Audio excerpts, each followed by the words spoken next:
isso foi uma coisa que, apesar de muita gente falar quando a gente, no começo, né, a gente pega muita informação, apesar deles falarem isso, é uma coisa que foi difícil de entender, que todo mundo que pega um instrumento, para o guitarrista é muito natural isso, né? O cara pega um ampli diferente, com uma guitarra diferente, Sim, um pedal diferente e começa a torcer os botões lá e procurar um som, às vezes até com referência de alguém, mas chega em outro lugar.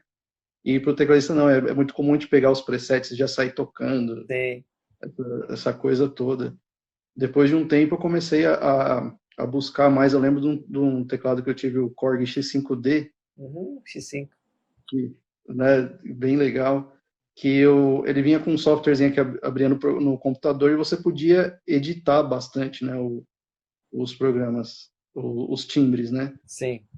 E foi ali que eu comecei a misturar mais, a mexer mesmo no DNA do timbre lá e os efeitos, tudo, e procurar. E eu lembro que na época eu ouvi uma coisa assim de um amigo meu também, que eu emprestei o teclado para ele, que ele foi fazer tocar num casamento, não lembro exatamente, e ele voltou para mim no outro dia com o teclado e voltou assim, mano, o que você fez com esse teclado?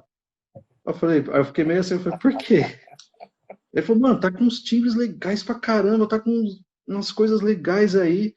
Aí eu falei, mano, é uns negócios que eu editei aí, que eu fiquei mexendo, fuçando na internet e tal. Ele falou, não, mano, tá muito legal. Aí eu lembro que nessa época até apareceu uns outros caras que tinham o X5D e pediram para mim compartilhar os pads Os com timbres e eles. tal. É, que foi legal. E depois de um tempo eu dei uma desligada disso, que assim, a gente começa a focar em outras coisas e sem banda, tocando sozinho e tal. Eu dentro em Canadá comecei a procurar muito o timbre perfeito de piano no teclado, que é aquela Sim, coisa, né? sim, sim. E É, eu lembro que eu perdi muita identidade nisso daí. Eu perdi muita identidade, porque você termina soando igual a todo mundo. sim, sim. Por mais que você falou, cada um tem o seu jeito de tocar e tudo, você sonoramente assim soa igual a todo mundo, né? Que acontece muito isso hoje também com os samples, né? Que o pessoal baixa, compartilha, todo mundo compra do mesmo lugar e tá todo mundo tocando com o mesmo som de norte sampleado, de motivo sampleado. Sim.